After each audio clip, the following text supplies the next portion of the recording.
أعوذ بالله من الشيطان الرجيم. بسم الله الرحمن الرحيم. قال مصنف والشارح رحمهم الله تعالى ونفعنا بهما وبعلومهما وبورقاتهما آمين يا رب العالمين. حسبنا الله ونعم الوكيل. لا حول ولا قوة إلا بالله العلي العظيم. اللهم لك الحمد ومنك الفضل وإليك المشتكى وبك المستعان ولا حول ولا قوة إلا بالله العلي العظيم. حصنتكم بالحي القيوم الذي لا يموت أبدا ودفعتكم السابع الفيل لا حول ولا قوة إلا بالله العلي. الباب الثاني عشر في فضيلة العمائم. Bab yang ke-12 pada menyatakan kelebihan memakai sorban. Ya sorban. Yang biasa saya pakai itu kan sorban itu ridak namanya. Sorban itu yang di kepala. Dan sunat. Riwayat Wasilah Ibnu Asqa bahwasanya Rasulullah sallallahu alaihi wasallam bersabda bahwasanya Allah Ta'ala dan malaikatnya mensalawat, yakni memberi rahmat dan meminta ampun mereka itu atas orang memakai sorban pada hari Jumat.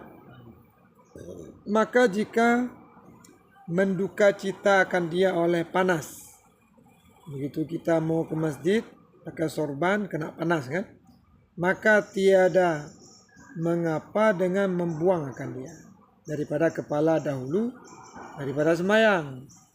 Jadi seandainya kalau kita dari rumah ke masjid, di sana kita rencana sholat mau pakai sorban, tapi dari rumah kepanasan kan, kita buka dulu, kita tutup kepala ya biasa, ataupun nggak tutup, makanya sorban dibuka, ya kan?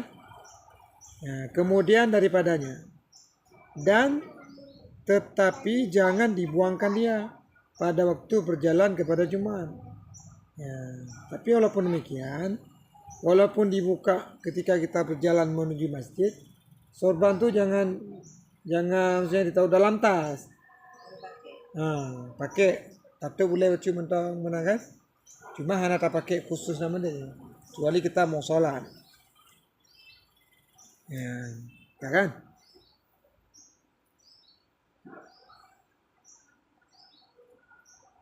Dan kemudian daripadanya, dan tetapi jangan dibuangkan dia pada waktu berjalan kepada Jumat, dan pada waktu sembahyang, dan pada waktu khatib di atas mimbar, dan pada waktu membaca khutbahnya. Nah, itu kita pakai, ya. Dalilnya seperti tersebut di dalam kitab Ihya Ulumuddin. Qala Nabi sallallahu alaihi wasallam, al-amaimu tijanul arabi. Ya. Dan sabda Nabi sallallahu alaihi wasallam, sorban itu mahkota orang Arab. Yakni sorban itu nisbah bagi orang Arab, menempati mahkota bagi raja-raja. Karena kebanyakan ada mereka itu dengan dusun, padahal kepada mereka itu terbuka, dan sorban pada mereka itu sedikit. Ya, kebanyakan ada mereka itu dengan dusun, padahal kepada mereka itu terbuka, dan sorban pada mereka itu sedikit. Ya kan? Yang tentang apa namanya keutamaan sorban. Jadi kalau kita bandingkan pakaian kita dengan Arab, bagi orang Arab sorban itu seperti mahkota dia. Jadi nggak mungkin dilepaskan. Sementara kenapa tentang kelebihan sorban ini diumpamakan seperti mahkota oleh Rasulullah? Karena kita orang di luar Arab yang disuruh ikut oleh Rasulullah. Sebahagian hukum-hukum itu orang-orang yang di Arab, ya. Karena Rasulullah kan dilahirkan di Arab, jadi disuruh ikut orang Arab. Tapi nggak semua masalah kan. Ada hal-hal tertentu termasuk masalah pakai sorban. Di samping pahalanya didoakan kita oleh para malaikat bagi orang yang memakai sorban di hari Jumat. Faidha wada'ul amaima wada'ul izzahum. Maka apabila menghantar mereka itu akan sorban, yakni atas kepala mereka itu, menghantar mereka itu akan kemuliaan mereka itu. Ini orang Arab. Jadi begitu mereka pakai sorban, mereka itu memang datang kemuliaan, nampak wibawa mereka itu. Ini orang Arab ya. Kalau kita sini begitu juga kita lihat ya. Orang-orang pakai sorban itu kan wibawa. Ya. Nah, pakai topinya ada wibawa, apalagi sorban. Kalau topi kalam suwatun ya. Dan pada setengah riwayat, ini mungkin tidak terlalu penting bagi kita. Untuk maksudnya sebagai perbandingan itu orang Arab misalnya kan. Walaupun ini dianjurkan oleh Rasulullah kita mengikutinya. Tapi ada yang lebih penting nanti. Dan pada setengah riwayat, menghantar Allah Ta'ala akan kemuliaan mereka itu. Begitu kita pakai surban, ini laki-laki ya, maka Allah akan meletakkan kemuliaan pada kita. Nah, di dalam setiap hari kalau kita mau pakai surban, biasanya memang kita dimuliakan, dihormati dan sebagainya. Allah yang muliakan. Minimalnya waktu sholat untuk dapat pahala ya. Wa qala sallallahu alaihi wasallam ta'ammamu fa innal malaikata ta'ammamat. Dan sabda Nabi sallallahu alaihi wasallam, bagi sorban, pakai sorban olehmu, maka bahwasanya malaikat memakai sorban mereka itu. Jadi kalau itu malaikat, pasti malaikat bersorban. Kalau syaitan nggak tentu kan. Tapi dia kalau menyamar bisa juga. Ya, karena syaitan itu dia bisa menjelma apa saja. Pemantang di perupa syaitan. Kecuali dia yang tidak ada izin dari Allah adalah menyerupai Nabi dan Rasul. Itu nggak boleh ya. Makanya kalau kita mimpi Nabi, mimpi Rasul, udah pasti itu Nabi. Karena syaitan tuh nggak bisa dia menjelma bentuk Rasul. Kalau memang dia paksakan terbakar ya, meledak. Wa qala sallallahu alaihi wasallam innallaha wa malaikatahu yusalluna ala ashabil amaim yaumal jumu'ah. Dan sabda Nabi sallallahu alaihi wasallam bahwasanya Allah Ta'ala dan malaikatnya mensolawat, yakni memulia dan meminta ampun mereka itu atas orang yang memakai sorban pada hari Jumat.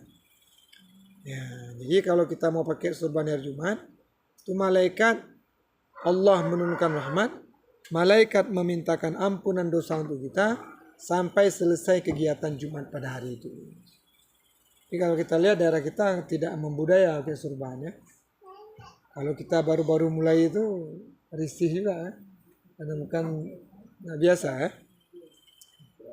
Jadi kalau kita ingin bertobat memang kayak itu. Ingin bertobat, ingin lebih baik, mencari yang afdal ketimbang yang fadil. Dia ada fadal, ada afdal.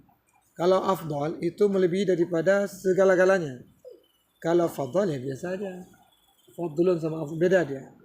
Kalau kita mencari yang afdal ini memang banyak tantangan-tantangannya. Banyak cemoohan, banyak ocehan kan. Tapi itulah cobaan untuk mendapatkan banyak pahala. Dan ini penting nih. Untuk kita kelas awal, untuk mendapatkan tambahan banyak pahala itu dari situ. Karena kita tanpa kita sadari banyak pahala-pahala itu yang sudah kita buang. Menggosip uang, ada buruk sangka sedikit sama orang hilang deh. Ya. Kemudian ada dengki sedikit, udah hilang deh. Terbakar semua malam-malam kita. Jadi dengan kita melaksanakan kegiatan seperti ini, dia cepat dia tambahannya. Yang kemarin udah hilang tuh, dia tambah tuh cepat kali banyaknya. Ada pahala besar kali. Kalau kita kumpul lagi sikit, mati kita nggak cukup. Jadi gimana caranya itulah. Poin-poin penting ini kita amalkan supaya amalan tuh cepat. Karena ada banyak hilang. Banyak hilang pahala kita. Karena mata kita masih bisa melihat, telinga masih bisa mendengar, ya. Pergaulan kita masih bebas, masih bergaul dengan masyarakat biasa. Jadi tidak mustahil mata kita melihat sesuatu yang tidak sesuai dengan hati kita. Jadi pikiran main, mulut ngomong gosip kita. Ya. Riba. Telinga begitu juga. Begitu mendengar hal-hal yang tidak ini, langsung direspon oleh pikiran kita. Akhirnya timbul firasat-firasat yang tidak hilang pahala kita. Sering sekali. Jadi tiap hari kita sholat, tiap hari puasa, tiap hari sedekah dan sebagainya. Pahala itu setiap hari kita hancurkan.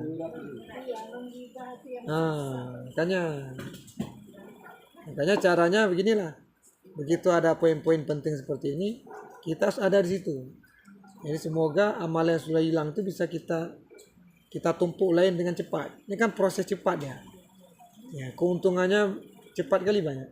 Siapa tahu begitu sudah ada semua dan umur kita memang sudah ditentukan di waktu yang dekat, kita udah lumayan lah.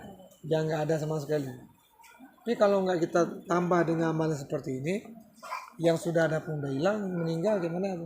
Habis menurut. Nggak ada yang penangkis tongkat malaikat. Marah buka, nggak bisa dijawab kan dipukul. Kalau ada amalan-amalan baik yang lain ditangkis. Ini nggak ada yang tangkis, gimana? Habis itu. Gedebak-gedebu. Karena di situ kita nggak akan pernah hilang rasa sakit kalau di alam barzah gitu kan. Rasa sakit yang dari pukulan itu nggak akan hilang lagi. Kalau sudah kita mulai itu walaupun diketawain biarnya kita kalau udah istiqamah terus nggak peduli lagi orang, nggak peduli lagi pun masalah kita. Sekali dua kali diketawain kita kan, udah kita nggak mau peduli apa yang dia bilang tuh, orang udah malas juga kan. Akhirnya udah biasa terus. Orang-orang kayak itulah orang yang kita lihat, dia nampak lain sama yang lainnya. Dia membiasakan dengan pendirian. Hah? Ya kita coba dulu. Sholatnya pakai. Suruh baca doang deh. Suruh imam. Kalau imam oke bisa. Kita amal surah lah ya.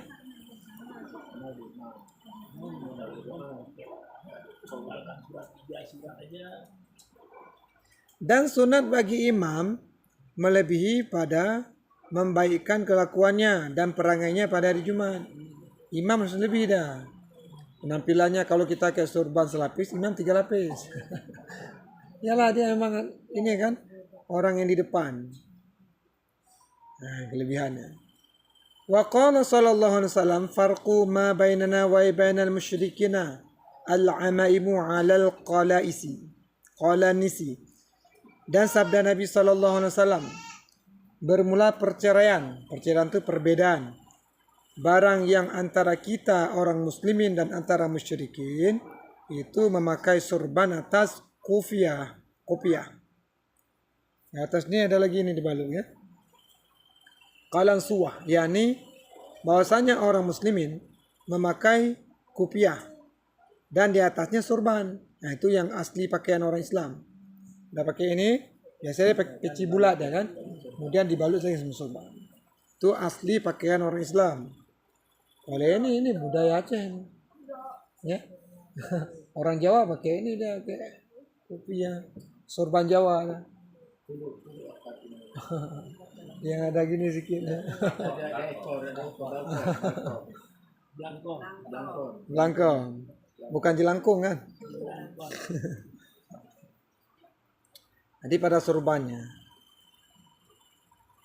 Ya, dan di atas sorban, dan di atasnya sorban, dan memakai kopiah, niscaya itu perangai orang musyrikin.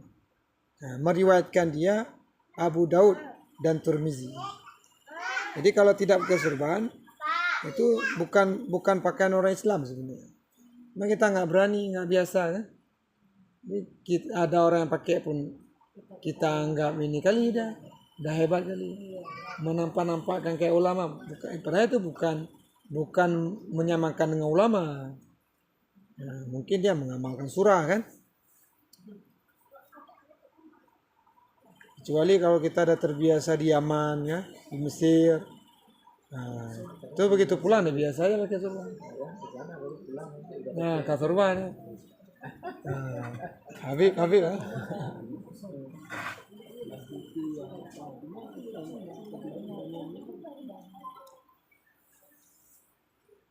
Wa qala sallallahu alaihi wasallam, Sallatil malaikatu 'alal muta'ammina yaumul jumu'ah. Dan sabda Nabi sallallahu alaihi wasallam, menselawat oleh malaikat, yakni meminta ampun mereka itu atas orang yang memakai sorban pada hari Jumat. Jadi bagus sekali itu. Wa qala sallallahu alaihi wasallam raka'atani bi'amamati khairun min 70 raka'atan bila amamatin. Nah, ini nggak mesti hari Jumat, dah kena kan?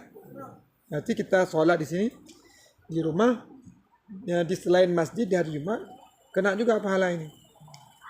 Dan sabda Nabi sallallahu alaihi wasallam, sembahyang 2 rakaat dengan memakai sorban itu terlebih baik daripada 70 rakaat dengan tiada sorban. Nah, itu 70 rakaat solat sah dianggap. 70 rakaat. 70 rakaat itu capek kita solat. 22 aja udah. Nah, 2 rakaat aja malas. Nah, ini 70 rakaat. Kalau 70 itu berapa kali salam? 3 kali tarawih 7 3 hari berturut-turut. Nah, itulah. 35. Nggak sanggup kita. Itu sekali kita salam 2 rakaat sholat sunat. Ya, kalau sholat wajib yang 4 rakaat kan udah 4 rakaat dia. Itu kali 2 terus. Berarti 140 rakaat dianggap. Sekali kita sholat pakai sorban. Jadi perempuan jangan pakai sorban nanti. Jangan pula di rumah perempuan pakai sorban. Ya. Cari pahala 70. Ini khusus untuk laki ya. Perempuan ada pahala yang lain nanti. Kadang suami ya, masak yang enak. Begitu suami mau pergi kemana, bereskan pakaiannya. Hah? Di depan sambutin suaminya kan gitu. Abang mas kan gitu. ada lain nanti. Ini khusus untuk kami laki. Begitu pahalanya. Tambah lagi kita nanti bersiwak misalnya. Kan ada hadis. 2 rakaat kita bersiwak itu juga 70 rakaat. Bandingannya dengan tidak bersiwak. Seolah-olah kita sholat 70 rakaat. Ketika kita sholat 2 rakaat dengan menggunakan siwak. Tambah kita pakai sorban lagi. 2 rakaat berarti udah 140 rakaat. Kalau kita sholat 4 rakaat, sholat sunnah lagi. Luar biasa. Cuma kita nggak mau juga.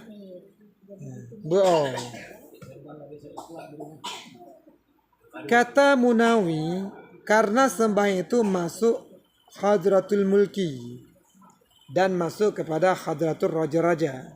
Jadi ketika kita sholat, kita udah masuk di dalam ranah istana. Seperti kita masuk di hadapan raja. Orang sholat begitu dia, munajat itu berhadapan langsung dengan sang khalik. Jadi kalau perasaan itu nggak hidup, sholatnya nggak terasa nih dia biasa aja kan. Seolah-olah ketika kita sholat, kita sudah berhadapan dengan seorang raja. Masuk ke istana, kan kita nggak mungkin pakaian apa adanya kan. Di hadapan raja kan harus serba mewah nampaknya, serba hebat. Nah, jadi kenapa diberikan pahala seperti itu? Karena kita sudah masuk di hadapan Allah, sudah masuk ke istana ya. Maka ketika kita bersorban dengan pakaian yang gagah, yang pakaian yang mulia, maka Allah berikan nilai plus untuk kita. Itu berarti kita menghargai. Kita harus sholat apa adanya, model meja kerung, mana baje. Nah, ini ada betul ya. Sam kali lah. Nanti dikasih surga, tam kali juga. Ancok. Kedua pada pun. Dikasih ruang dapur kita. Kamu jangan kemana-mana sini, nikmat kamu sampai selama-lamanya. Nah, ini kan. Dapur surga. Ada nggak dapur surga? Dengan tiada perhiasan itu menyalahi adab. Jadi kalau kita masuk kepada hadirat raja-raja dengan tidak berpakaian yang gagah, ini nggak sopan kita. Nggak adab. Sholat pakaian nggak pakai peci, pakai macam-macam lah. Kira-kira menurut pandang kita nggak sopan gitu. Nggak adab. Makanya sholat kita nggak berkualitas, tidak dianggap oleh Allah. Ya mana?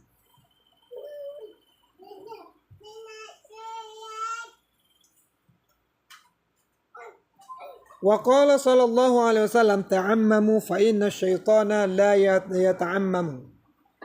Dan sabda Nabi sallallahu alaihi wasallam, pakai sorban olehmu, maka bahwasanya syaitan tiada memakai sorban. Jadi kalau ketemu hantu tu dah pasti enggak bersorban. Karena pakaian yang paling dibenci itu sama setan. Karena pakai malaikat. Malaikat bersorban. Nah, berjubah putih. Kalau ketemu jubah sorban, kemungkinan malaikat. Kemungkinan. Karena seperti kita cerita tadi, boleh jadi syaitan itu juga menjelma seperti malaikat. Ya. Tapi yang jelas, pada dasarnya, syaitan itu dia nggak suka sorban. Malaikat suka sorban. Jadi kalau kebetulan ketemu keprogok pakai sorban, boleh jadi malaikat. Entah malaikat apa nggak tahu, mungkin malaikat maun ya.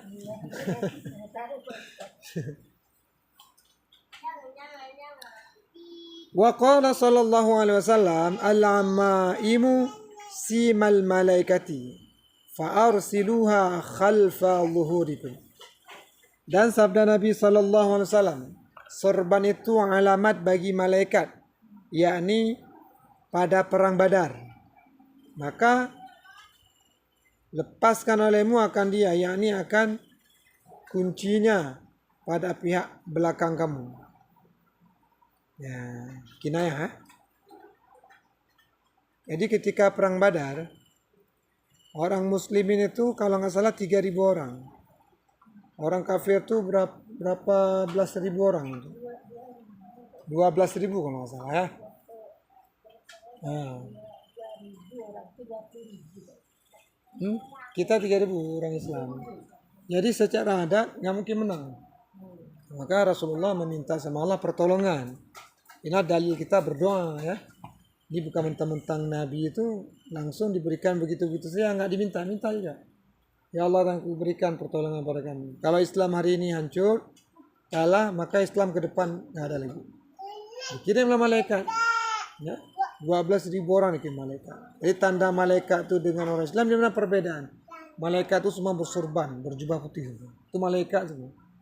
Nah, bayangkan orang kafir, manusia lawan malaikat. Hancur semua kan? Nah. Kata Aisyah radhiyallahu anha, tiada aku lihat akan Rasulullah SAW cemar tubuhnya, kotor maksudnya. Di Nabi itu bersih walaupun bajunya cuma 2 biji. Ya. Dan adalah Nabi SAW bersabda bahwasanya Allah Ta'ala murkai akan cemar-cemar. Allah nggak suka orang jorok. Ya, kuku nggak potong, rambut nggak potong-potong, gigi nggak sikat. Dan tua-tua biasa itu dia nggak peduli lagi ya. Ada pikir tak li, bawa pikir tuh. Igo na bete kat li, mano lele orang tiga. Nanti lagi Islam tidak membenarkan. Rasulullah itu bukan orang kaya, dia paling miskin di dunia Nabi Muhammad. Tapi juga orang paling bersih di dunia. Karena kenapa? Rasulullah mengatakan Allah tidak suka kepada orang yang kotor, cemar-cemar dan kusut-kusut. Ini harus rapi kita orang Islam. Dan kurang-kurang barang yang datang warid pada kadar kunci sorban. Itu 4 jari. Ya. Ini mungkin Tengku banyak yang nggak ngaji, mungkin orang sholat subuh itu banyak yang nggak ngaji. Nah itulah. Padahal mandi sebelum subuh itu bagus kan? Luar biasa. Jadi obat jantung dia terapi. Saat depan itu, saat kedua itu, saat ketiga pun kayak gitu. Apalagi orang yang perokok ngasih sikat gigi bangun subuhnya enggak ada. Aduh. Hancur boy hidung. Tapi karena Tengku bilang nggak kusuk, jadi saya diam-diam aja nggak ribut. Padahal udah nggak tahan kiri kanan tuh. Makruh tuh.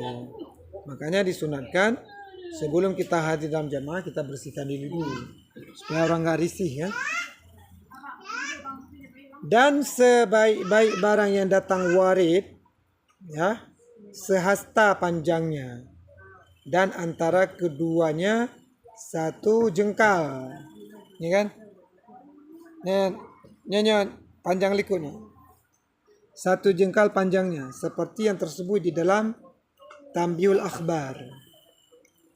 Ini belakang nih, yang paling bagus dia ukuran sejengkal aja panjangnya. Dia paling panjang dah. Nah, jangan kayak pendekar. Jangan sampai ke sini ya. Kan ada model sorban ini ya. Itu pendekar tuh. Dia paling panjang ukuran sejengkal panjang. Keluar sedikit di belakangnya. Memang kalau kita nggak biasa pakainya jelek ya, tuh kita pakai lihat di kaca tuh kalau lagi raga tuh Pertama risih, kedua kan kelihatannya jelek karena kita nggak rapi ya. Tapi kalau lama-lama tuh suka hidup. Tapi cantik kali tuh pakai sorban pakai baju itu. Memang nampak dia wibawa orang Islam. Ya. Kali dah bawa. Pakai tongkat lagi pak. Jadi pakai jenggot segini ya. Dan panjang jenggotnya. Pakai tongkat lagi. Begitu ada cucu yang jahat-jahat, Eh, lari bangga dia. Senjata mukmin. Ya, cuma itulah kita coba nanti berangkat. belum istiqomah ya. Wa qala sallallahu alaihi wasallam tasammamu fa innal malaikata tasammamat. Dan sabda Nabi sallallahu alaihi wasallam, bertanda olehmu, yakni jadi olehmu bagi kamu tanda dengan memakai pakaian. Maka bahwasanya malaikat beralamat mereka itu dengan memakai, itulah sorban. Jadi dianjurkan kita ada tanda, ada perbedaan. Mana tanda kita orang Islam? Sorban. Sorban. Kata Ibnu Hajar di dalam Tanbihul Akhbar, dan sesungguhnya menyuruh akan kami Rasulullah SAW dengan memakai yang terlebih elok barang yang kami dapat. Di antara baju-baju yang paling bagus itu suruh pakai. Dan bahwa kami memakai bau-bauan yang terlebih baik barang yang kami dapat. Itu dianjurkan orang Islam. Pakai wangi-wangian. Tapi laki, kalau perempuan jangan banyak-banyak. Jangan pula nanti begitu kita jalan 1 meter, 3 meter itu masih hidung orang laki itu masih tercium sama kita. Diko, sini rumahnya. Kalau di rumah nggak apa-apa. Kalau tengok omak bini siapa ya. Ini laki ya. Dan bahwa kami memakai akan yang putih. Bahkan pada hari raya didahulukan yang terlebih elok, yang lain daripada yang putih, yang tiada elok. Kalau ada yang putih yang paling bagus, utamakan yang putih kita pakai daripada yang lebih bagus tapi tidak warna putih. Baju lebaran itu kan kayak mukena. Sekarang kan banyak model warnanya kan. Ada warna krim, ada warna hitam, macam-macam kan. Yang paling bagus warna putih untuk kita sholat. Di antara mukena yang paling bagus, yang mana yang warna putih yang paling bagus kita lihat. Kalau ada warna pink paling bagus, kita utamakan yang putih. Jadi yang paling bagus warna lain dengan yang putih, bagusnya warna putih walaupun nggak bagus sekali. Ya? Jadi bukan berarti dia baru, yang penting model warnanya. Ada alasan ya kan? Karena putih ini kan dia nggak melalaikan mata orang ya. Polos. Warna mati gitu. Kan putih warna mati ya. Kafan kan putih. Memang ada hadis tuh sunat kita mengkafankan dengan kain yang warna putih. Kalau warna lain boleh juga. Misalnya yang ada kita kain songket. Boleh juga kita balut meninggal. Cuma jangan nampak orang, jangan tembus dia. Kain pun nanti Hitam banyak yang bergabung. hijau panjang benar. Hijau batik. Boleh juga pakai itu. Kita balut-balut dia. Cuma kurang bagus kalau ada yang putih. Tapi kalau nggak ada lagi, boleh juga. Penting tertutup seluruh tubuh kita. Semua ditutup. Ya, kalau mati kita. Semua mati ini kan. Ini kan calon mati semua. Nah, Pak Camat. Cuma jadwalnya nggak tahu, kita nggak nampak di Lauh Mahfudnya. Siapa yang duluan. Mungkin Pak Sarim. Ya bisa aja. Tapi kudu siap dulu. Mungkin saya. Kami tempuh cerita mati itu di kuburan rupanya kalau yang nggak dosa enak gitu. Oh, bukan lagi enak Pak. Seperti Kita tidur nyaman, pengantin baru. Iya. Coba kita bayangkan tidur pengantin baru malam pertama tuh. Nggak terasa ada pagi. Riwayat Bu, ini lah kau jelaskan coba tahu tunggu jelaskan begini juga mati kalau nggak ada dosa kan gitu. Seperti tidurnya pengantin baru. Jadi nggak terasa datangnya kiamat. Begitu menyenangkan di alam barzakh. Begitu tiupan sangkakala tuh, ya, udah mulai dibunyikan sama malaikat Israf ya. Kita baru naik, suara apa nih? Kata malaikat, wahai hamba Allah, inilah kiamat. Cepat kali kok. Padahal dia udah tidur udah puluhan tahun, ratusan tahun. Begitu menyenangkan. Jadi itu tergantung sekali sama amal kita masing-masing. Jadi jangan takut kita kepada kubur. Yang takutnya kita nggak ada amal. Itu yang kita takut. Walaupun kita dikuburkan di hutan rimba sana, ya banyak binatang dan sebagainya, jangan takut. Kalau memang kita banyak amal, sholat ada, silaturahmi baik kita, ya, insya Allah aman. Bahkan aulia-aulia Allah itu memang dia mencari tempat-tempat yang memang jauh dengan manusia. Kayak di ujung Pancu sana, kan? Di tempat-tempat yang jauh dengan orang. Ya. Sengaja situ dia. Ya, kalau kita pikir ngeri kan di hutan, ya? Ternyata tidak. Justru lebih aman ya. Daripada dekat-dekat orang yang maksiat, orang nggak sholat dikuburin rame-rame itu terganggu juga. Terganggulah suasana kita. Berdebung gitu. Makanya orang-orang baik itu dipindahkan ke sana. Dipindahkan ke tempat yang lain. Situ nggak aman ya. Banyak suara ledakan. Jadi tentu ada dialog malaikat itu memang kita yang kalau gitu banyak amal kita nggak apa disuruh tenang aja tuh ahli kubur itu ya. Oh tenang aja kata malaikat. Yang penting udah nggak ada masalah apa-apa. Kayak sampai kayak gitu tuh gue. Malaikat aja nggak bisa datang tuh. Kalau kita ini. Nah, begitu mau datang dia langsung dicegah sama amal. Ngapain sini? Udah tahu amalan kita nih malaikat mau azab nih, mau nanya. Ya. Kadang-kadang begitu ditanya itu belum habis pertanyaan jawaban ada. Marah Allah Rabbi. Muhammad Nabi. Duluan dia yang jawab. Begitu terjawab aman seperti itu malaikat dah maklum. Oh, tidur. Ya, tidur aja katanya. Nggak usah ini. Aman gitu. Kita nggak bosan, nggak suntuk. Jangan kita merasa tidur terus kayak kita di rumah sakit, pegel, timbul bosan. pertanyaan ini kan kita lagi ngaji nih. Lihat apa yang kita bisa dapat masalah itu walaupun setengah kan gitu. Apa yang harus kita ini kan begitu. Itu amalan kita. Enggak yang pokoknya masalah di dalam kubur tuh yang pertama amalan, yang kedua apa yang perlu kita persiapkan kan gitu tuh di samping kita salat. Ini persiapkan nih. Ini berjalan kita di rumah sini itu persiapan kita tuh. Berlangkah, nah sampai sini dialog kita pahala zikir. Ini semua persiapan ke sana. Di samping untuk kita amalan hari-hari. Iya. Besar kali pahala nih. Nah, di dalam kita mahal itu dijelaskan tuh. Min afdal ta'at ta'alamul ilmi. Sebagian daripada ta'at yang paling besar-besar, sederajat kita naik haji umrah berapa kali itu ngaji, Pak. Jadi ngaji ini sangat simple ya. Ibadat yang paling ringan tapi pahalanya luar biasa. Cuma karena ini merupakan hal yang paling mudah dan pahala yang besar, setan tuh diantisipasi kita. Dikelabuin kita, dibuat alasan supaya ini terhindar. Karena udah tahu setan tuh perbuatan yang berat kita nggak sanggup. Sholat tahajud nggak sanggup bangun. Baca Quran jam-jam nggak sanggup. Ini datang duduk diam aja nggak sanggup. Ini dikerjain kita. Karena kalau ini nggak sanggup, yang lain ya pasti nggak sanggup kita. Ada banyak orang yang nggak ngaji ya. Jadi persiapannya kurang. Di samping ada amal-amal yang lain nanti baca Quran ya dan sebagainya. Luar biasa kubur. Itu kalau orang yang cukup. Kalau nggak cukup, subhanallah. Pak Ustaz, saya ada dengar juga, tapi bukan dapat meyakinkan lagi. Artinya memang begitu mudahnya kita mencari pahala. Kita di pengajian ini katanya ada 70.000 malaikat. Ya kan, Doakan kita. kan udah tahu tuh kan? Begitulah Pak Ustaz. Ya. Luar biasa kan? Nah, itu tapi kan kita Tidak, berat ke pengajian. tidak hanya itu Bu. Semua makhluk di laut, ikan-ikan tuh, di darat, binatang-binatang, batu-batu, semua mereka itu memintakan ampun dosa untuk kita. Luar biasa mah. Cuma jin kibrinya itu tengku ya. Ya, bayangkan ikan di laut tuh nggak jenis ikan aja, ada udang, ada paus ya, ada gurita juga.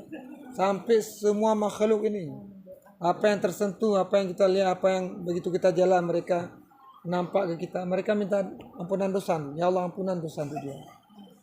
Ada kuburan-kuburan di sini, kuburan di kampung kita nih. Semua ahli kubur sini terampuni dosa siksa kuburnya ketika kita berjalan. Begitu kita lewat, hari itu pria azab kubur. Begitu mulianya orang pergi belajar cari ilmu. Bayangkan ya, bukan derajat para nabi itu, derajat para aulia. Nah, tajak aman dong. Ini kalau kuburan-kuburan kuburan zaman. Kalau memang mereka itu orang kena azab, begitu kita ngaji hari itu, untuk hari itu stop, aman dia di kubur. Bayangkan kalau kuburan kita hidayah, ya. Makanya banyak uang itu mewakafkan kuburannya hidayah karena udah pasti dia pria azab kuburnya. Aktivitas belajarnya terus itu. BM 4. Ini kita buru-buru cari tempat yang cantik di tempat kuburan umum. Orang datang situ bukan baca Yasin, kadang-kadang HP kan. Gedebang-gedebung lah. Foto-foto kan. Nah cerita. Udah kita teleponin pun nggak datang Teguh ya. Hah? Udah kita telepon nggak ada yang datang satu pun. Itu kembali ke tauhid. Sudah ditentukan hari ini siapa yang mesti hadir, di mana duduknya sudah ditentukan. Jauh-jauh sebelum lahir kita sudah diatur oleh Allah. Itu kadang-kadang berhalangan. Itulah dengan setan itu yang berhalangan itu Teguh setan atau apa tuh yang ganggu? Itulah. Ini kan kita padukan. Tadi cerita tasawuf kan. Nah, syariatnya begitu. Hakikatnya memang seperti ini kejadian yang sudah diatur Allah. Jauh-jauh sebelum lahir kita, perjalanan takdir sudah catat, sudah diatur. Dan kita nggak bisa membuat ke depan. Oh kalau begitu itu kita bilangnya. Yang kejadiannya nggak seperti kita bilang nanti. Seperti yang diatur Allah juga. Karena jadi kita bisa membaca apa yang sudah terjadi. Kapan kita hidup dari kecil sampai sekarang. Berarti itulah perjalanan takdir kita. Kemana kita pergi, siapa aja yang ketemu, apa yang kita makan, ya sampai ke berapa langkah itu sudah tercatat tuh. Itu harus kita akui. Dari Aceh itu ya bisa ngaji kemari Bu ya. Berarti perjalanan Sudah diatur tuh. Dan terkadang jauh dengan apa yang kita program. Kita nggak rencana, tapi kok gini ya? Emang udah perjalanan takdir. Nah itu dia. Cuma yang dianjurkan kita berusaha. Usaha kita misalnya, kalau misalnya kita lagi ada aktivitas, begitu ada hari ngaji, kita usahakan aktivitas kita tinggalkan, kita paksa-paksa. Ternyata nggak sanggup juga. Takdir seperti itu. Jadi takdir itu kita nggak baik. Ya. Nggak baik itu bukan sama Allah, sama kita nggak baik. Sama Allah tidak baik, baik semua sama Allah. Neraka baik sama Allah. Surga baik juga, karena itu milik Allah dua-dua. Yang nggak baik siapa? Kita yang kena. Diazab tuh siapa? Karena ada orang lain. Si pelakunya kan. Jadi begitu Pak. Begitu kondisi seperti itu kita nggak marah sama orang. Ya. Adapun kita telepon macam itu ikhtiar. Berusaha kita untuk menghadiri orang supaya dia datang sini ya. Usaha kita. Dan itu sudah ditakdir juga. Diketuk di hati kita, ambil HP, telepon. Ya, goresan itu di Allah juga ada. Nggak bisa kita bawa. Hanya itu bisa berubah karena doa. Bisa berubah. Tapi yang berubah hakikatnya sudah ada juga. Kalau tulis itu. Yang jelas dia nggak bisa kita buat. Ini saya mau buat takdir, nggak bisa. Apa yang kita buat tuh semua sudah ada. Kadang-kadang memang nggak teringat. Kadang-kadang memang nggak sampai maksud kita. Ya ada teringat nggak sampai maksud ada. Teringat terlaksana sesuai. Berarti begitu takdirnya. Bukan dari kita tuh. Dari Allah.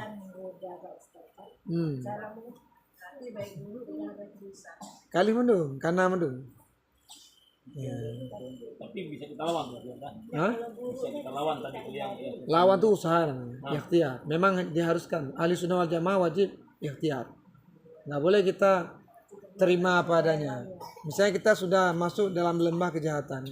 Ya udah ini yang tidak dibenarkan dalam ahli sunnah wal jamaah. Itu masuk aliran yang lain nanti. Jabariyah. Jabariyah itu mereka memahami takdir itu seperti kapas di bawah angin. Dia nggak ada daya upaya untuk melawan ya. Kemana dibawa? Ya udah kita perjalanan takdir. Nggak bisa. Kita ahli sunnah harus lawan dulu.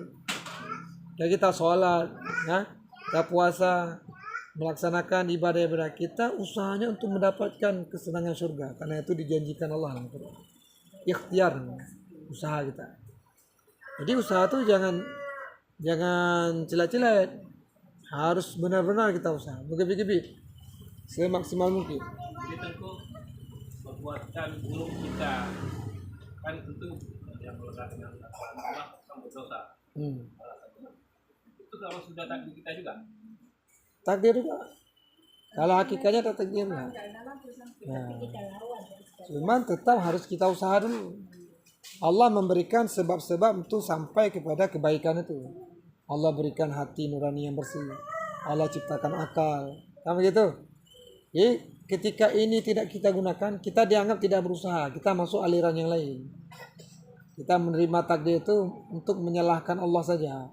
Nah, ini disinilah salah kita. Nah, Termasuk kita seperti tadi kalau bersedekah terhindar bala itu usaha juga. Usaha kita berdoa, usaha semua tuh. Tapi ini Tengku mohon maaf, cerita sedekah ini menarik Tengku. Nah, Menariknya begini. Itu karena kan berdasar pengalaman. Saya usahakan selama sebulan itu tiap hari saya usahakan 5.000, padahal kita nggak ada duit. Tapi berusaha begitu orang yang di samping saya yang uangnya yang penghasilan saya nih, kan kita tahu celeng itu jalan kan, nggak ada sedikit pun. Tapi memang berbuat baik itu kalau kita udah laksanakan, Allah langsung bantu tuh gitu ya. ya. Langsung dikasih jalan gitu sama dia, nggak berat walaupun nggak ada embung kopi pun nggak ada, tetap kita taruh di celeng itu. Memang takdirnya begitu Tengku. Setiap kita lawan tuh berbuat baik langsung Allah membantu kita gitu. Ya, intasurullah ansurkum, yuthabbit aqdamakum. Ya, kita balas, kita lakukan kebaikan tuh Allah balaskan dengan yang lebih baik, jauh dengan yang kita inginkan. 10 kali lipat bahkan sampai 70.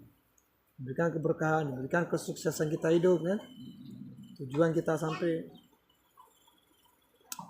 jauh penyakit, jauh musibah. Kalau sedekah ini memang Itu kan susah gitu. dari kata kok dapat receh kita cari. Kok dapat padahal padahal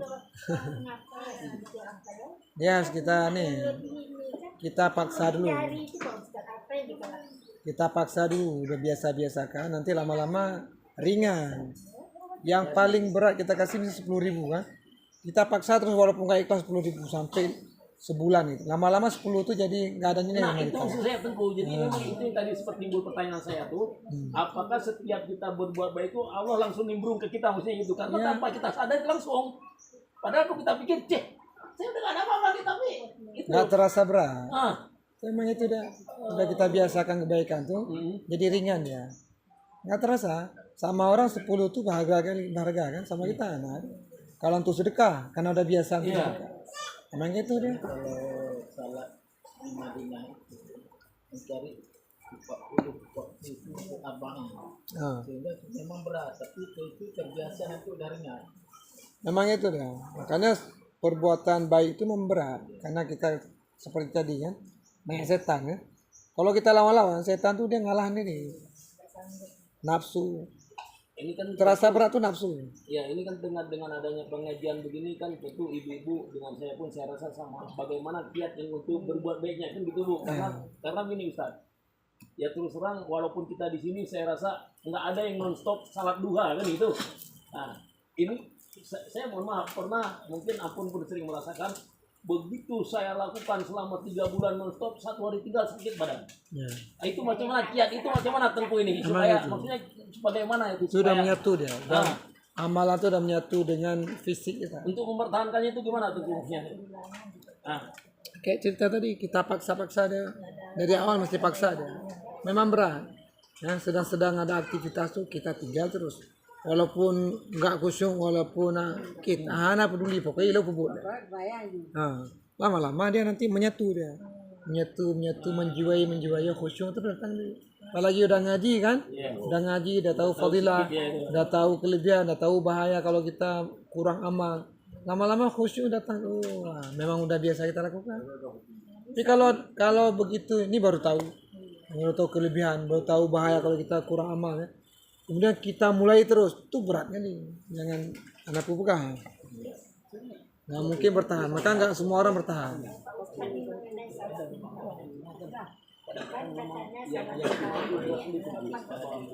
Saya nggak pernah begitu kalau aku pingin kali saya lakukan 4 Sama aja. tapi nggak bisa Apa tuh Bu? salat duha. Itulah dipaksa. Nah itu dia saya kira kawan cerita kan lebih tua dari saya. Itu minimal. Kau kamu kakak tak kan? Minimal. Ibu Azmi berapa? Saya malu karena saya tahu dia pasti lebih dari 4. Iya.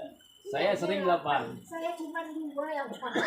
Itulah tambah 2 lagi sekarang. Pertahankan sampai sebulan, habis itu tambah 2 lagi sedikit ya. Tapi tahajud Tengku kayak gitu juga. Ini mama Tengku kan Tengku Udah bilang banyak kami bertanya. usahakan gitu kan. Tapi begitu kita paksakan berhasil Tengku. Iya. Cuma memang berat itulah kiat-kiat kadang-kadang nih yang Tengku bilang seperti gelombang kan itu iman. Ada orang saya lihat di HP tuh, dia atlet ya, sanggup mengangkat besi itu ukuran tonnya luar biasa. Rupanya dari kecil dia angkut padi dia pak, tinggal di pedesaan dari kecil angkut padi terus ke padi. Jadi nggak terasa dia udah tiap hari angkut padi dia, memang udah kegiatannya untuk cari upah situ kan. Udah dewasa tamat. Ternyata dia jadi atlet luar biasa tuh, itu udah dibiasakan. Sama kita berat kan, sama dia nggak berat karena udah lama dari kecil. Ini gini juga. Kalau kita istiqamah terus, yang paling berat sekalipun rasanya ringan sama kita ringan. Orang lihat sanggup ya. Nah, memang gitu dia. Harus dijadikan sebagai pakaian sehari-hari. Kalau enggak kita lakukan hari ini, terasa kita ada kekurangan, rugi sekali, rugi uang sampai puluhan juta, sampai ke situ niat kita. Itu lama-lama baru bisa menyatu. Justru sebaliknya kalau kita udah mulai tinggal, Allah, itu minta terus sampai kita nggak mau lagi. Setan begitu. Ya, kan? Maka bahwasanya yang hijau itu afdal daripada segala warna. Kemudian yang putih. Jadi kalau kita bandingkan dengan warna hijau lebih afdal lagi pak. Karena warna hijau itu warna kesukaan Rasulullah. Cuma ada hadis kalau khusus di hari Jumat pakai baju warna putih. Nah, kalau di hari yang lain afdalnya warna hijau. Kayak warna tentara tuh kan. Cuma tentara ada campur-campur warnanya, ada hitam, ada putih ya kan. Ada hijau. Kalau Nabi itu pakai warna hijau semua ada. Hijau kayak ini. Warna kesukaan Rasulullah. Jika misalnya warna hijau muda tuh. Jadi kalau kita ibadat, kita pakai baju khusus warna hijau, ini luar biasa. Ya. Pahalanya beda nanti ya, karena disuka Rasulullah. Kayak Habib Umar itu kan pakai hijau dia, hijau sorbannya hijau semua. Katanya warna surga juga hijau.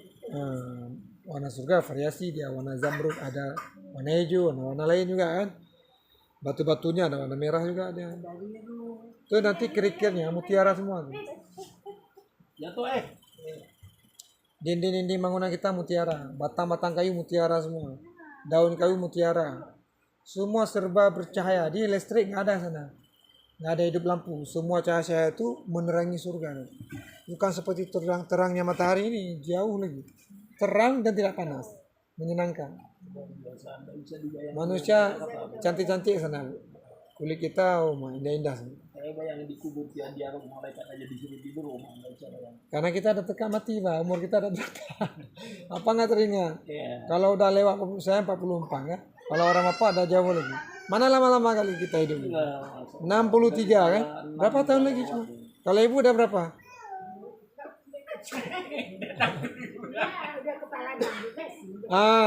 Nabi 63. Bayangkan kalau kita dekat 63.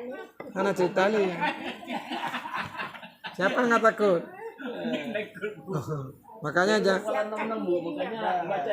Makanya kita jangan sibuk lagi politik.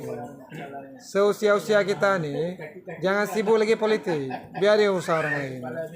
Urusan anak muda. Kita mana ada urusan kubur kita bikin semua. Iyalah. Ya. Kalau miskin amal sampai sana malu kita. Malu tersiksa nggak ada yang bantu. Kalau sini kan tolong nih ada lah yang bantu nanti. Kalau saya tuh mintanya di alam kubur aja karena di alam kubur ini kapan kiamat Umar. Soalnya Masya Allah kalau kita dengar itu setiap detik rupanya siksaan gue ya. Kurang dari detik. Masya Allah. Saya baca gitu. Berat man. Siksa kubur. Tapi orang munafik itu, tapi kalau kita kan enggak ya. Mudah-mudahan gue ini udah dapat nih. Aduh. Ya, enggak kan? Fa'innahu sallallahu alaihi wasallam naha 'anil iqti'ati wa amara bitahalli.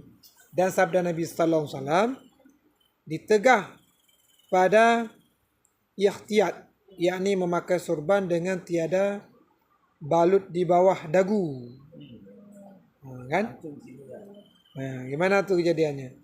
Dan disuruh dengan talahi, yakni memakai sorban dengan balutkan di bawah dagunya. Gimana tuh kejadiannya tuh? Nah, jadi yang jelas seperti yang kita lihat orang-orang pakai sorban sekarang itu yang anjurannya. Mungkin ada model lain, mungkin ada model. Mungkin karena panjang tunggu diselempangin gini nggak? Maksudnya. Boleh jadi. Nah, kayak kacil pramuka kan ada yang panjang. Itu tidak dibenarkan ya. Tidak dibenarkan itu. Tidak. Kenapa tadi dianjurkan ukuran sejengkal panjangnya? Jadi kenapa ini dilarang? Karena kan kebanyakan orang pakai sorban kayak orang-orang model kayak ini kan. Ada film-film ya. Kapannya ikut. Nah, itu tidak benar tuh. Itu bukan pakai sorban yang baik. Itu mungkin menyerupai pakaian orang-orang lain, bukan orang Islam. Kalau Islam masih jengkal panjangnya. Sikit ya. Ini karena lagi pendekar, ya dia urina. Orang-orang Hindu kan gitu. Kalau Habib kan sikit dia panjangnya. Jawara pakai. Nah, kan ada nggak model-model panjang dia tahu India panjangnya? Iya, orang-orang India kan gitu. Itu nggak, bukan. Itu bukan pakaian Islam. Orang Hindu. Al-babu tsalitsu fi asyara fi fadilatis shaumi. Ini penting. Mau masuk Ramadan kita. Bab yang ke-13 pada menyatakan kelebihan puasa. Dan adalah puasa Ramadan itu daripada rukun Islam yang 5. Puasa di bulan Ramadan. Riwayat daripada Anas radhiyallahu anhu daripada Nabi sallallahu alaihi wasallam. Tiada daripada seorang hamba melihat akan sehari bulan maka memuji akan Allah Ta'ala, kemudian membaca Fatihah 7 kali, melainkan diafiatkan Allah Ta'ala daripada penyakit mata pada demikian bulan itu. Kalau bulan pertama, ini kita harus datang ke laut, pergi sama orang-orang yang mengerti cara bulan, nampak bulan, baca Fatihah 7 kali. Insya Allah, di tahun itu kita aman daripada penyakit mata bulan. Pada demikian bulan itu. Jadi di bulan itu kita penyakit mata itu selamat. Fatihah, bukan Fatihah. Kemana? Dia pakai Arabi. Fatihah. Ayat 7 tentu. Ya. Dijak laut karena pergi kita itu ada ibadat juga. Datang situ biasanya di Pulau Kapuk tuh sama orang-orang Dayak kan. Ya begitu, nanti ada yang mengomandani itu kasih tahu ini bulan alhamdulillah nampak, kasih tahu tuh derajatnya. Begitu nampak kita baca Fatihah dulu. Insyaallah kita selamat daripada penyakit mata. Kalau di pinggir laut, Mana nampak? Mana di sini mana nampak dia? ada minuman di Karena itu nggak nampak namanya, itu dengar. Dia kan bulan itu dia munculnya begitu terbenam matahari. Terbenam matahari kurang 5 menit kemudian baru nampak. Jadi kalau jauh-jauh nggak nampak dia. Harus di pinggir laut, harus di pantai. Dan kalau jarak bulan dekat sekali dengan matahari nggak nampak. Cahayanya dia kalah. Makanya dia derajatnya harus jauh sedikit. Minimalnya 7 derajat ya. Jauhnya itu pun nampak karena cahaya itu kurang dia. Nggak akan hilang cahaya anak bulan. Kan cahaya anak bulan kan tipis dia. Masih baru muncul, menyetrang saja matahari mana nampak dia ada kadang-kadang memang nggak nampak dia. Begitu dilihat sama alat derajat bulan sama matahari sangat dekat, nggak mungkin nampak bulan. Jadi mesti harus disempurnakan bulan Syaban 30 hari. Ya. Kalau mungkin nampak, datang kita ke sana. Yang mungkin berbeda aja. Jadi alat itu digunakan juga. Baca Fatihah 7 kali.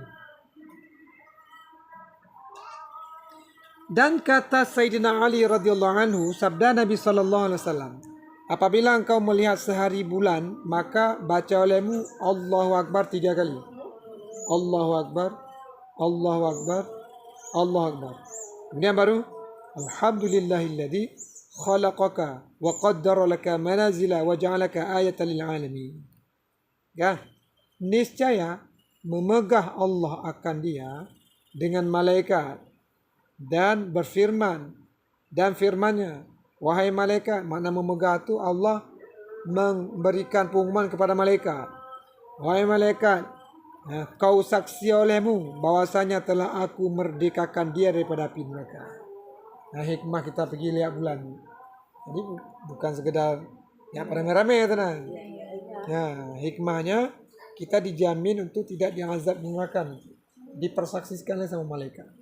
Baca doa ini tapi Allahu Akbar, Allahu Akbar, Allahu Akbar. Alhamdulillahilladzi khalaqaka wa qaddara laka manazila wa ja'alaka ayatan lil alamin. Jangan percaya. Hafal. Jangan hafal lama nanti Ibu. Apalagi pinggiran laut kita antara gelap-gelap. Al-kamadu kelik. Datang orang Dayak. Kenapa Bu?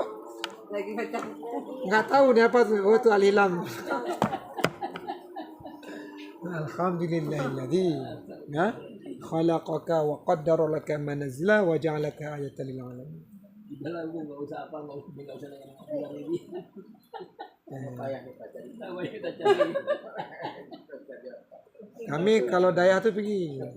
Begitu 28 bulan Sya'ban udah pergi loh, 2 hari pergi, 28 29. Enak tuh. Nanti sholat maghribnya di pinggir laut tuh. Bawa saja dah. Jamaah azan gitu kan. Jadi Ustaz kembali ke tadi ke masalah pakaian, kita balik lagi ke belakang. Karena kadang kan ibu-ibu ini banyak kali yang nge-trend Ustaz. Di flag itu kan diusahakan disuruh putih. Itu yang banyak warna-warni, ada yang macam-macam tuh dengan pakaian hijau sama putih itu kalah itu ya.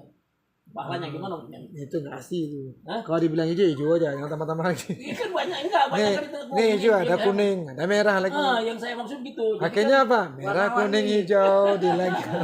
Ada warna-warni. Ada warna-warni itu yang kita maksud. Jadi dengan adanya udah tahu ini kan biar introspeksi tuh memang selama ini saya Nggak perlu, kita polos-polos saja. Cuma dia salah. Cuma kan ini lebih bagus. Iya, makanya Pakaian sunnah. Ada gitu kan. Pakaian sunnah kan. Kalau mau kita amalkan silakan, kalau tidak pun nggak ada pahala itu ya. Cuman udah barang pasti kalau kita lakukan dan kita kaitkan dengan ibadah-ibadah sehari-hari tambah berkat ya ibadahnya. Itu tadi udah kepala 6 Ustaz. Harus kita rubahkan tinggal berapa tahun lagi itu maksudnya. Mencari yang lebih kan itu. Seharusnya seperti itu. Jangan tunggu malaikat. Malaikat datang. Malaikat udah incar-incar tuh. Sebab dikasih sikit-sikit. Cuma sebab sebab itu cuma kita sebab itu kita nggak bisa tebak. Ada orang ini kejadian kemarin yang meninggal yang dikuburin di daerah Gurang, orang baru itu. Yang sakit anaknya emang entah DM dia tinggi kan, dia meninggal ayahnya. banyak. Jadi sebab itu nggak bisa kita tebak. Jadi semua sebab itu boleh jadi itu sebab mati kita, boleh jadi itu sebab yang lain. Jadi yang jelas kalau memang begitu datang sebab sedikit, kita harus was-was. Ini sebab mati apa enggak? Hati-hati kita. Begitu ada serangan demam, begitu ada serangan jantung, begitu ada serangan pamannya kita jatuh, sakit, masuk rumah sakit, itu kita hati-hati terus. Ini apa nih? Baca kulhu banyak-banyak. Wah, kayak cerita kemarin nih. Sama dia terus tengah sakit. Karena diampunkan dosa semua. Siapa tahu itu sebab mati kita nanti. Karena Allah rahasiakan. Cuma sebab kita dikasih. Kalau mati spontan ada sebab itu kan terkejut-kejut manusia. Ya artinya kan tentu tadi kan kita berbicara umur kita ini udah kepala bukan gitu. Makanya persiapan bisa nggak terkejarkan itu yang saya maksud dulu. Insya Allah bisa. Mulai dari sekarang kita persiapan tuh yang banyak-banyak gitu. Apa-apa yang mungkin. Seperti pakai baju hijau kan banyak warnanya. Pakai baju putih. Apa-apa yang mungkin sekarang kita borong semua. Siapa tahu di antara ibadah-ibadah dan kebaikan yang kita lakukan, di situ ada letak ridha Allah nanti. Di situ kita dimasukkan ke surga. Dengan nilai keikhlasan di antara itu ada satu yang paling ikhlas misalnya. Allah menilai kita, oh di sini ya. Imam Al-Ghazali itu mengatakan bukan beliau karena yakin mengarang kita diberikan ampunan dosa oleh Allah, tapi karena pernah suatu hari ketika dia mengarang kita datang nyamuk ngisap tuh bolpennya. Kalau bolpen nyaman kan model celup dihisap, dibiarin aja karena binatang lagi cari makanan. Di situnya didatangkan ridha Allah, dapat ridha Allah, diampunkan semua dosa-dosa. Jadi bukan berarti kebaikan mesti dari ibadah-ibadah yang besar, belum tentu. Makanya semua kebaikan itu kita buat. Nggak tentu kita di mana tuh rahasia Allah. Maksiat begitu juga. Semua maksiat tuh kita halang-halangi terus, jangan sampai kita lakukan. Siapa tahu ada sedikit maksiat kita lakukan, menurut kita ringan kan? Menurut Allah ini besar kali ini, menyebabkan kita masuk ke neraka nanti. Nggak tahu di mana tuh murka Allah datang kepada kita. Dan juga rahasia tuh. Jadi dianjurkan kita semua melaksanakan ibadah apa-apa yang mungkin, dan semua kita tinggalkan maksiat-maksiat. Ya, enggak kan? Mana ada? Saya ngajar dari sana di Batoh, ya, orang tua-tua juga. Ya ngomong-ngomong kayak ini lah, ya. Itu nggak apa tahun, ada yang meninggal, banyak yang meninggal.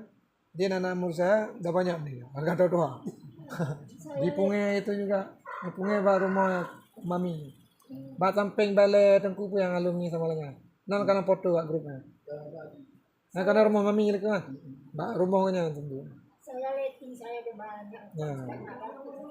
Nah kan meninggal itu. Jadi memang perjalanan tuh nggak bisa kita ingkari itu.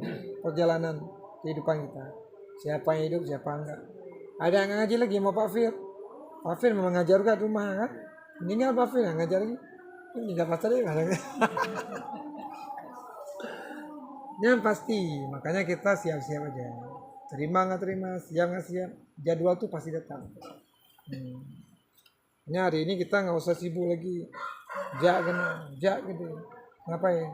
Ya tahu tuh kawan urusan. Nggak ada masuk kubur tuh. Kebiasaan manusia waktu muda ini kerja bagus supaya persiapan waktu pensiun supaya enak pensiun. Pensiun sibuk. Pensiunnya paling hidup 3 tahun atau 4 tahun lagi. Kadang betul. Lah kamate pandai bersiap lah. Ini pun hana namanya persiapan. Makanya jangan tunggu seperti itu. Begitu ada kesempatan lakukan terus. Ini di rumah ada kesempatan beribadah. Apa yang mungkin ya? Bersihkan perkarangan dengan niat orang jangan terganggu, jangan bau. Itu kan ibadah juga. Bersih kan, nyabrung bawahnya saluran tuh orang kesumbat gara-gara depan rumah kita, kan ibadah juga tuh. Kalau orang berternak Ustaz, habis ke kita kotoran. Sebenarnya mana kan? Kita bersihin terus. Hah? Sebenarnya mana kan kita ibadah. Oh, Gampang. Sekali 2 kali dia Pagi cari nafkah untuk anak istri, Ibadah juga. ibadah juga. Ibadah juga. Ibadah. Semua Ngomong ibadah. baik, ibadah juga. Ibadah juga. Yang penting kita niatkan. Pasti Dan biasanya Ibadah juga. Cuma kadang-kadang tanya-tanya. kalau sudah kita niatkan ibadah, biasanya pekerjaan itu kita nggak bosan Bu. Kalau udah niat ibadah, kita nggak akan bosan, nggak akan marah, nggak akan jengkel. Kenapa? Kita ibadah, makin besar resiko yang kita hadapi, makin besar pahala kan. Jadi nggak marah kita. Jadi begitu kita marah sedikit, jengkel kita, berarti di hari itu kita nggak niat ibadah, nggak ada pahala. Kalau kita lakukan pun itu sia-sia. Mendingan tinggalkan aja biar gitu. Ini ibadah. Kita ngurus anak, ya, ini ibadah. Ngurus cucu gitu juga. Ini ibadah di mana? Sambilan kita dakwah dia, kita ajarin akhlaknya, kita ajarin agamanya. Ke depan kita meninggal dia patuh sholat nanti siapa yang manfaat kita juga kan? Itu pahalanya luar biasa lah. Orang yang ngajarin anak tuh sampai anaknya bisa ngaji bisa itu pahalanya jaminan surga. Jadi kita harus ikhlas. Sekalian kita minta sama Allah juga. Karena Allah yang memberikan petunjuk. Ya. Azan